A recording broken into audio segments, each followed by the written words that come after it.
నిజామాబాద్ జిల్లా బోధన్లోని ప్రభుత్వ పాఠశాలలో ఓపెన్ 10th పరీక్షలు అభాసుపాలయ్యాయి. పరీక్ష నిర్వహించే సమయంలో నిబంధనలను గాలికి వదిలేశారు. బహిరంగంగానే ఒకరి ఆన్సర్ షీట్లు మరొకరు మార్చుకుంటూ యథేచ్ఛగా కాపీయింగ్కు పాల్పడ్డారు స్టూడెంట్స్.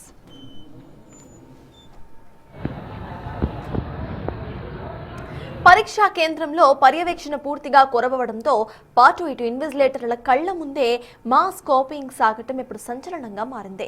సెంటర్ మొత్తంలో అదే పరిస్థితి కనిపించింది. అధికారులు కూడా నిబంధనలు గాలికి వదిలేశారు. ఈ ఘటనకు సంబంధించిన విజువల్స్ వైరల్ కావడంతో ప్రజల నుంచి తీవ్ర ఆగ్రహ ఆవేశాలు వెల్లువెత్తుతున్నాయి.